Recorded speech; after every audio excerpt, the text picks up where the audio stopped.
I'm going to say something not everybody's going to like. Using a hoop for free motion embroidery is not required. Sometimes. Stay with me. Hi, my name is Marie. Welcome to my YouTube channel.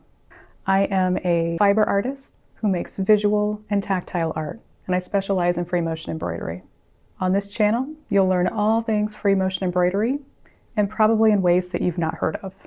Be sure to subscribe to this channel so you don't miss any future videos. And show this video some love by liking, commenting, and sharing and saving. For more about me as a visual and tactile artist, head over to my website at mariemyers.com. You can subscribe to my newsletter and receive all of the updates of my artist journey. Let's get back to hoops. There is not just one way to do free motion embroidery. There are times when using a hoop would be easier and helpful and necessary.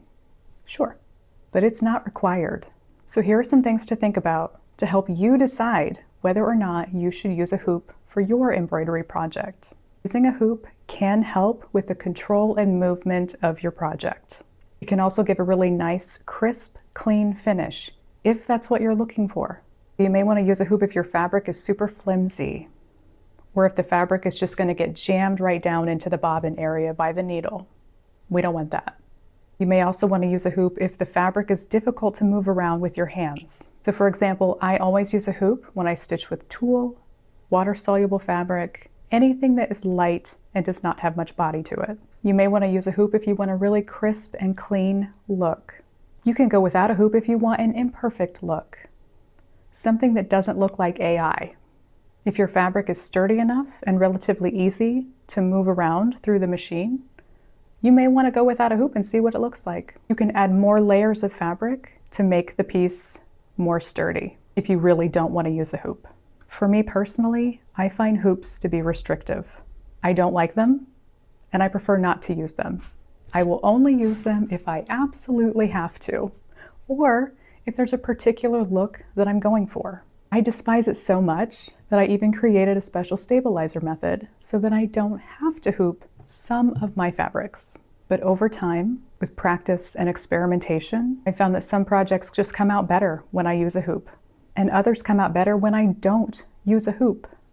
It really depends on what you are going for. It depends on the image in your head that you're trying to create in your fabric.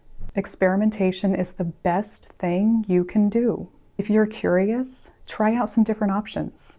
There are no rules. That's the best way to figure out what you like, not what someone else tells you is the right way.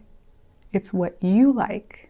It is not about the specific rules that people tell you must be a certain way to get your embroidery to look a particular way, to get your embroidery to look perfect, to look computerized.